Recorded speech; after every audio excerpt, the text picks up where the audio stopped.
ఈ market yard మన రాష్ట్రానికి వైసీపీ ఒక భూతం పట్టినట్టు ఈ మార్కెట్ యార్డ్ కూడా ఒక భూతం పట్టింది ముందరనే. ఇది గత సంవత్సరం నుంచి నేను మరొకసారి చాలా మీటింగ్లలో చెప్పినాం. 2700 రూపాయలకు ఒక్కొక్క రూమ్ అద్దెకి తీసుకొని 24 రూములను శిల్ప సహకార పేరుతో, శిల్ప బ్యాంక్ పేరుతో, మహిళా బ్యాంక్ పేరుతో, సమాఖ్య పేరుతో నడుపుతున్నారు. 2500 రూపాయలు, 750 రూపాయలు.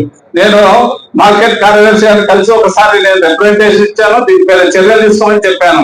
ఈ ఫోర్జరీ సంతకాలు చేసి కృష్ణారెడ్డి అనే వ్యక్తి పేరుతో ఒక స్టాంపులు తీసుకొని ఫోర్జరీ చేసి దీనిలను కబ్జా కింద పెట్టుకొని సంవత్సరాల కొద్దీ వాడుకుంటూ తక్కువ రేటుకు అమలుస్తూ ఉన్నారు. వీటిని తక్షణమే హరిబాబు గారు తెలియజేయాలంటే నువ్వు ఛార్జ్ తీసుకునే వెంటనే ఒక 15-20 రోజుల్లో వెంటనే దీన్ని తొలగించాలని చెప్పి కోరుకుంటున్నాను. ఎందుకంటే ఇది రైతులకు సంబంధించినది.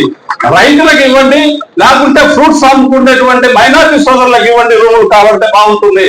ఒక వ్యాపారస్తులకు వాళ్ళకి ఇస్తే ఇది మంచిది పద్ధతి. ఒక టీ అమ్ముకునే వాళ్ళకి 25,000, ఒక మంచి పెద్ద పారిశ్రామికవేత్త, పెద్ద రియల్ ఎస్టేట్ బిజినెస్ పెద్ద సహకారకు 2,500. ఎక్కడి న్యాయం ఇది? ఇదన్నీ ఆలోచించండి. తప్పుడు సంకేతాలు వెళ్తాయి ప్రజలకి.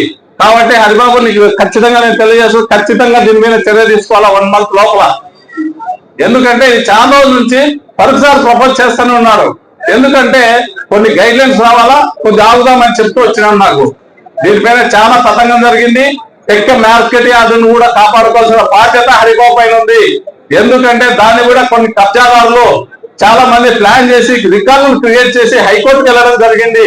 దాని చరిత్ర చెప్పాలంటే చాలా ఉంది. కోట్ల రూపాయలు విలువ చేసి చెక్కే మార్కెట్ యార్డు కూడా కొట్టేయాలనే ప్రయత్నాలు జరుగుతున్నాయి. కాబట్టి ఇటువంటి వాళ్ళని ఎవరిని కూడా వదిలిపెట్టకూడదు.